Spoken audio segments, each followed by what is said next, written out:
It just changed the world. All of a sudden, we had our own Civil Rights Act. Kim Moody is the director of the Disability Rights Center of Maine. She has spent much of her professional life advocating for persons with disabilities and enforcing the Americans with Disabilities Act, as well as other pieces of federal and state legislation aimed at curbing discrimination against persons with disabilities. Moody was born without a left hand and a portion of her left arm. She says it wasn't until the 6th or 7th grade that she became aware of her difference from others. In the 8th grade, she ran for class president and won. The real astounding difference for me in my life was when I went away to college, because that was when it was clear that there were people that were very uncomfortable with disability. It wasn't until I got to college that I saw myself as really different from other people, and that I saw that other people saw me as really different from them and not as good as. I was on the tennis team at Wheaton College, and I was a good tennis player when I left the state of Maine, and I played regularly at Wheaton with the number 1, 2, and 3 on the team. We played at night and on the weekends because we were all addicted to the sport, and I was of equal playing level to them. And the coach at the Wheaton College tennis team made me the ball girl, essentially. She wanted to make me the manager of the team. It was a big shock to be around students who drove BMWs. They were uncomfortable with my disability. They would stare and they would talk, and there were the really snobby girls, that's a terrible thing to say, but it's true, who really were awkward around me. Moody's own approach to her disability has changed over the years. I wore an artificial arm from the time I was a year and a half to the time I turned, or when I was 30, my first child was born.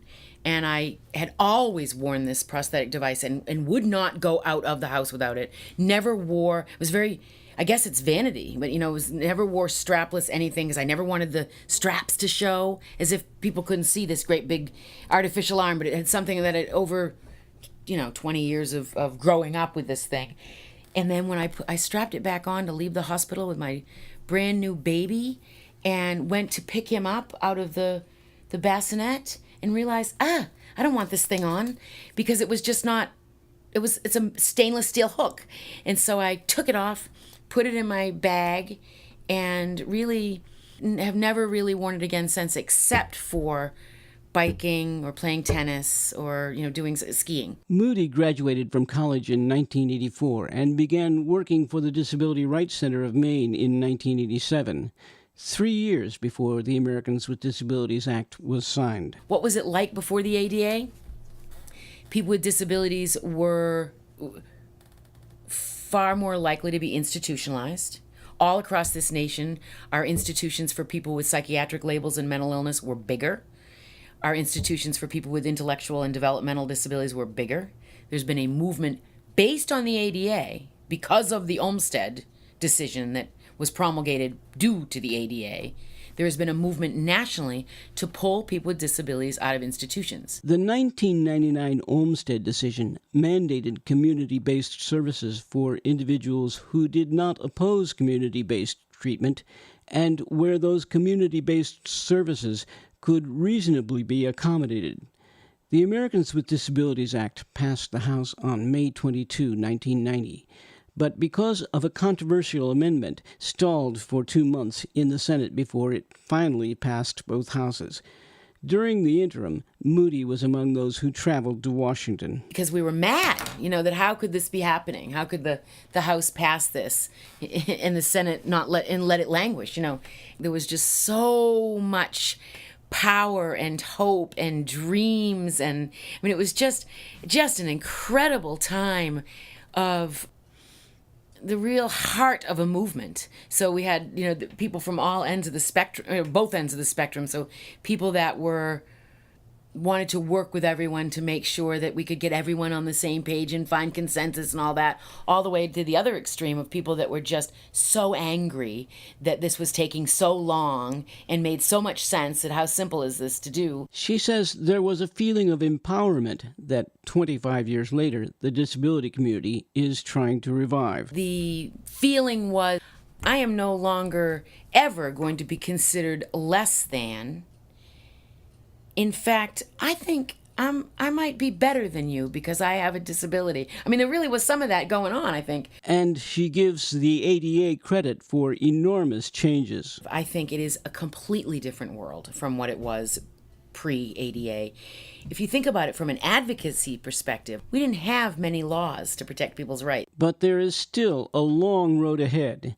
While Portland and South Portland have instituted buses with lifts, for much of the state, transportation for persons with disabilities is still a major issue. We have terrible access to transportation. People can get to their doctor's appointments, but they can't do just the normal stuff.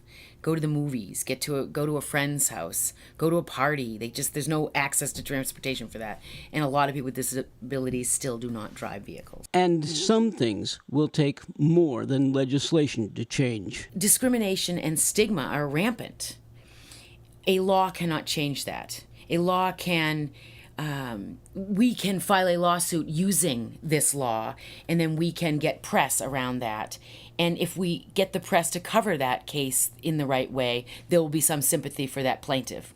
Or people will read that story, and based on the comments that they write after that story, they may think, why does that person think they should have special rights because they have a disability? So there's been backlash, too, I think. On July 26, 1990, President George Herbert Walker Bush, flanked by Justin Dart and other disability rights leaders, signed the Americans with Disabilities Act on the White House lawn.